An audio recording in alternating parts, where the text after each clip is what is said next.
Hello dear student, today we start exercise 15.1 question number 20. Dear student, देखिए question number 20 थोड़ा सा अलग type का क्वेश्चन है और इस क्वेश्चन को समझते हैं।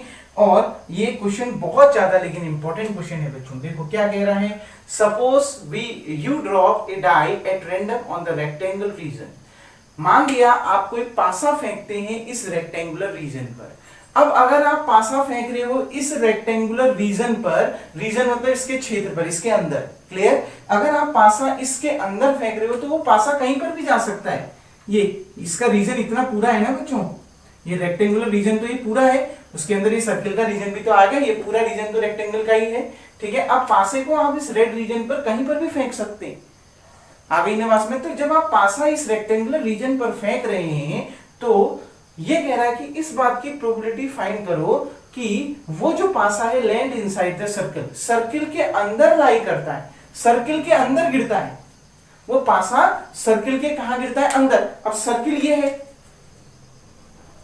अब पासा इस सर्किल के अंदर कहीं भी गिर सकता है। उस सर्किल का रीजन ये है, सर्किल के अंदर का रीजन ये, इस ब्लैक रीजन पर कहीं पर भी पासा क्या हो सकता है? गिर सकता है। क्लियर। तो आपने इसी बात की प्रोबेबिलिटी फाइंड करनी है कि वो पासा इस सर्किल के अंदर कहीं गिरे, और इस सर्किल का डायमीटर आपको 1 मीटर दे रखा है। अगर सर्किल का डायमीटर 1 मीटर है तो सर्किल की रेडियस कितनी हो जाएगी? 1/2 मीटर। डायमीटर का आधा रेडियस होता है ना, तो रेडियस क्या हो जाएगी? 1/2 मीटर। कोई डाउट? देखो डियर स्टूडेंट, क्वेश्चन क्या कह रहा है समझिए। क्वेश्चन कह रहा है, मान लिया आप एक पासे को फेंकते हैं रेक्टेंगुलर रीजन पर। अगर पासे को आप इस रेक्टेंगुलर रीजन पर फेंकते हैं तो वो पासा इस रेक्टेंगल के अंदर इस रेड रीजन पर कहीं पर भी गिर सकता है। अगर पासा इस रेड रीजन पर कहीं पर भी गिर सकता है तो वो जो डाई है वो क्या कवर कर रहा है? इस रेक्टेंगल का एरिया कवर कर रहा है। तो आपने क्या निकालना पड़ेगा? रेक्टेंगल का एरिया निकालना होगा। क्लियर। अब आप ये सोच रहे होंगे कि एरिया क्यों, अगर पासे की बात आ रही है तो 1 2 3 4 5 6 क्यों नहीं? बच्चों बिल्कुल, पासे को फेंकने पर उसमें आउटकम्स तो 1 2 3 4 5 6 होता है, लेकिन क्या आपने यहाँ इस बात की प्रोबेबिलिटी निकालनी है कि पासे में 2 आए, 3 आए, या कोई ऑड नंबर आए, इवन नंबर आए, या 2 का मल्टीपल हो या 3 का मल्टीपल हो? क्या ऐसा कुछ निकालना है? नहीं ना। आपने निकालना क्या है कि इस बात की प्रोबेबिलिटी निकालनी है कि पासा कहां गिरे? सर्किल के अंदर गिरे। तो पासा सर्किल के अंदर कहां गिरेगा? जितना उस सर्किल का रीजन होगा, अंदर का जितना रीजन होगा।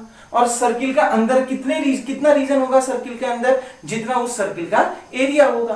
पासा सर्किल के अंदर इतने रीजन में गिर सकता है ना, तो ये रीजन कितना होगा? जितना इस सर्किल का एरिया होगा। अगर मैं बाउंड्री की बात करूं तो बाउंड्री सर्कमफ्रेंस होती है, उसका अंदर का रीजन क्या होता है? एरिया होता है। तो पासा अगर सर्किल के अंदर गिरने की प्रोबेबिलिटी निकालनी है तो पासा सर्किल के अंदर कहां गिरेगा? जितना इस सर्किल का एरिया होगा, क्योंकि पासा तो इस पूरे रीजन, ब्लैक रीजन में कहीं भी गिर सकता है ना, तो कहां गिरेगा? जितना इस सर्किल का एरिया होगा। और शुरू में पासे को मैं फेंक कहां रहा हूं? शुरू में पासे को आपने फेंका है बच्चों कहां? इस रेक्टेंगुलर रीजन के अंदर, इस रेक्टेंगुलर रीजन के अंदर। अब इस रेक्टेंगुलर रीजन के अंदर आप पासे को कहीं पर भी तो फेंक सकते हैं ना। आ गई ना वास में। तो पासा इस रेक्टेंगुलर रीजन के अंदर अगर फेंका जाता है तो आपने क्या निकालना पड़ेगा? अगर अंदर फेंका जाता है तो वो अंदर कहां फेंका जाएगा? इस रेड रीजन में कहीं पर भी फेंका जाएगा। मतलब वो पासा क्या करेगा? इस रेक्टेंगल का एरिया कवर करेगा। आ गई ना वास में। प्रोबेबिलिटी निकालनी है, पासा कहां गिरे? सर्किल के अंदर। अब सर्किल के अंदर तो इतना ब्लैक रीजन आ रहा है ना, अब यहां कहीं भी गिर सकता है।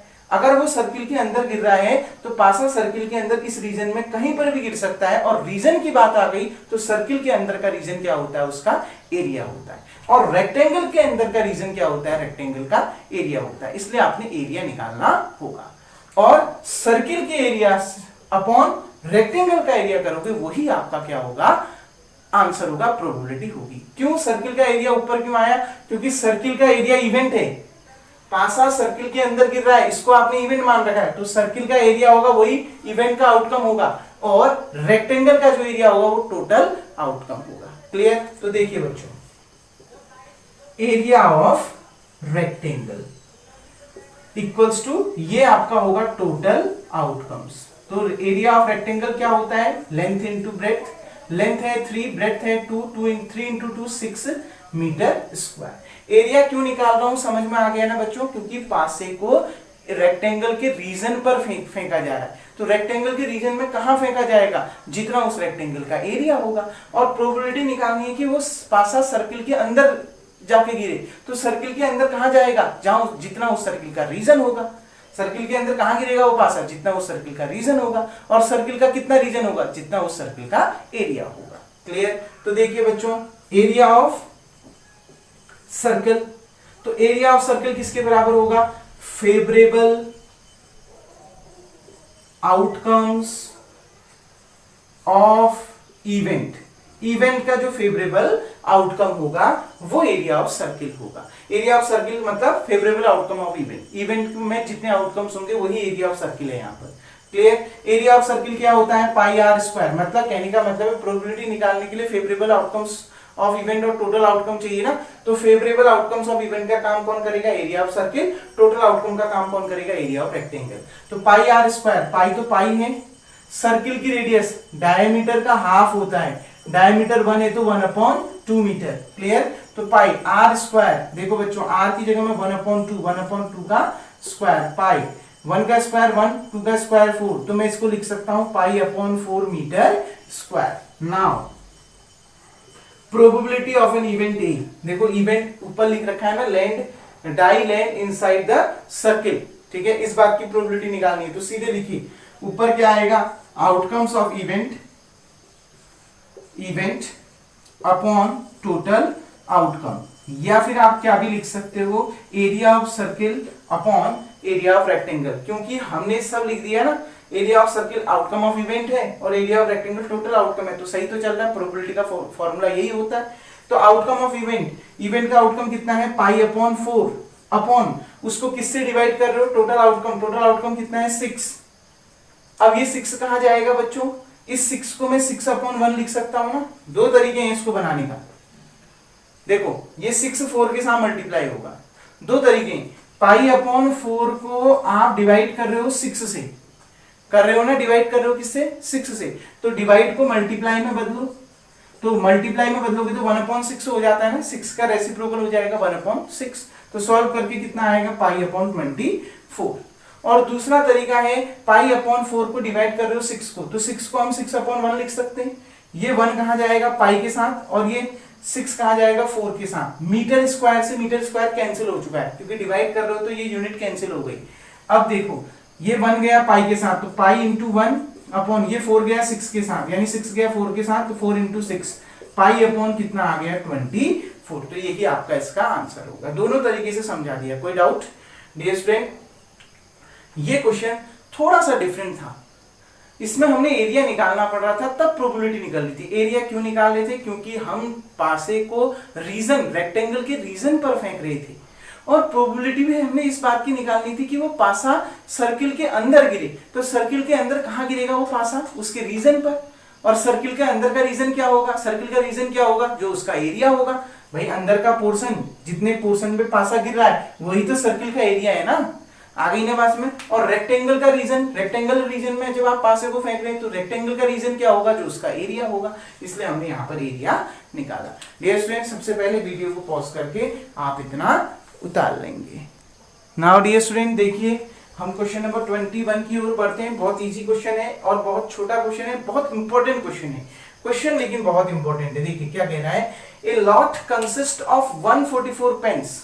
एक समूह में कितनी पेन्स हैं, 144, 144 पेन्स हैं, ऑफ विच 20 आर डिफेक्टिव्स, जिसमें से 20 पेन खराब हैं, 20 पेन्स क्या हैं, डिफेक्टिव हैं, एंड अदर आर गुड, और बाकी पेन क्या है, सही हैं। अगर बच्चों लॉट में टोटल 144 पेन्स हैं तो टोटल आउटकम्स कितना हो गया, 144। समूह में टोटल कितनी पेन है, 144। टोटल पेन दे रखा है ना 144, कंसिस्ट कह रहा है ना 144 पेन्स हैं। तो अगर समूह में 144 पेन्स हैं तो टोटल आउटकम्स कितना हो गया, NS = 144। क्लियर बच्चों, आ गई ना बात समझ में। अब देखिए विच, अब ये क्या कह रहा है, जिसमें से 20 डिफेक्टिव है और बाकी सही है। अगर 20 डिफेक्टिव हैं तो सही कितनी है, टोटल 144 पेन है, 144 में से 20 डिफेक्टिव है, खराब है, तो सही कितनी है? 144 में से 20 माइनस कर दीजिए, उतनी ही तो सही होंगी ना। 144 टोटल पेन है, 20 खराब है, तो सही कितनी है? 144 माइनस 20, यानी कितना? 124। देखिए गुड पेन्स इन लॉट, सही पेन कितनी है लॉट में? 124। 144 माइनस 20 कैसे निकाला? 144 minus 20 that is 124। Defective pens in lot, lot में जो डिफेक्टिव पेन्स हैं वो तो दिया ही है, कितने? 20। आ गई बात समझ में? अब क्वेश्चन में क्या कह रहा है? नूरी विल बाय, नूरी एक लड़की है जो बाय कर रही है, खरीद रही है पेन को, इफ इट इज गुड, अगर वो सही है, चेक कर रही है वो पेन को, ठीक है, चला के देख रही है, जो सही है उसको वो खरीद रही है, बट विल नॉट बाय, और नहीं खरीद रही है इफ इट इज डिफेक्टिव, अगर वो डिफेक्टिव है तो वो उस पेन को नहीं खरीद रही। दुकानदार के पास गई, उसने वहां पेन मांगा और उस दुकानदार ने उन 144 पेन्स का समूह था उसके पास, उसमें से 20 पेन तो डिफेक्टिव थी, उसी में 20 पेन ऐसी थी जो खराब थी, और 124 ऐसी पेन थी जो सही थी। तो नूरी ने, शॉपकीपर ने उसको एक पेन दी, तो नूरी हर जो पेन खरीद रही है पहले उसको चेक कर रही है, अगर वो पेन सही है तब वो खरीद रही है, अगर वो पेन सही नहीं है तो वो खरीद नहीं रही, अगर पेन चल रही है तो वो खरीद रही है, और अगर पेन डिफेक्टिव है, नहीं चल रही है, तो वो उसको नहीं खरीद रही है। क्लियर?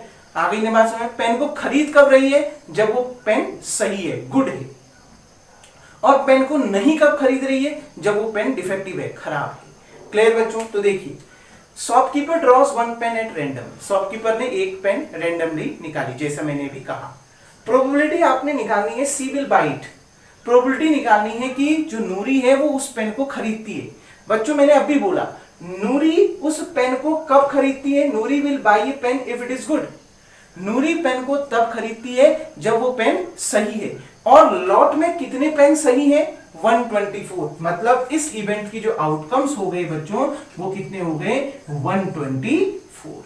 कोई डाउट? नूरी पेन को कब खरीदती है? जब वो पेन सही है, तो सही पेन कितने हैं लॉट में? 124। तो number of outcomes in this event is 124। तो जो प्रोबेबिलिटी हो जाएगी इस इवेंट की, जो नंबर ऑफ आउटकम्स होगा उस इवेंट का, और जो नंबर ऑफ टोटल आउटकम्स होगा, इस इवेंट का आउटकम है 124 और टोटल आउटकम्स है 144। 4 3 जा 12, 4 1 जा 4, 4 3 जा 12, 2 और 4, 4 6 जा 24, यानी 31/36। 4 3 जा 12, 4 1 जा 4, 4 3 जा 12, 2 और 4, 4 6 जा 24। तो प्रोबेबिलिटी कितनी आ गई? 31/36। सी विल नॉट बाय इट, दूसरा हमने प्रोबेबिलिटी निकालनी है कि वो पेन को नहीं खरीदती है, तो बी इवेंट हमने मान लिया कि वो पेन को नहीं खरीदती है।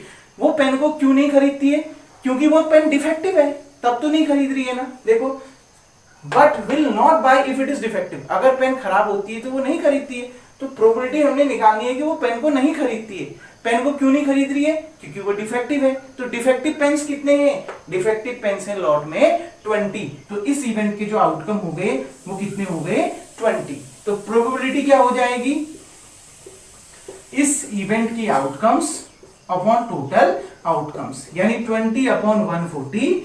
4 5 जा 20, 4 3 जा 12, 4 6 जा 24, यानी 5/36। कोई डाउट? डियर स्टूडेंट, आपसे साफ साफ क्वेश्चन में बोला गया था वो पेन को खरीदती है। पेन को खरीदती है का मतलब पेन सही है, तो कितने पेन सही है? 124, प्रोबेबिलिटी निकल गई। वो पेन को दूसरा निकालना है, वो पेन को नहीं खरीदती। क्यों नहीं खरीदती? क्योंकि वो पेन खराब है। तो कितने खराब पेन है? 20, तो उसकी प्रोबेबिलिटी भी आपने निकाल दी। डियर स्टूडेंट, उम्मीद करता हूं ये क्वेश्चन आपको समझ में आ गया होगा। बहुत इंपॉर्टेंट और बहुत अच्छा क्वेश्चन था। अब जो रिमेनिंग क्वेश्चन है इस एक्सरसाइज के हम नेक्स्ट वीडियो में देखेंगे। तब तक के लिए थैंक यू। तो आज का वर्क आपका यही होगा, वीडियो को पॉज करके सबसे पहले आप इतना उतार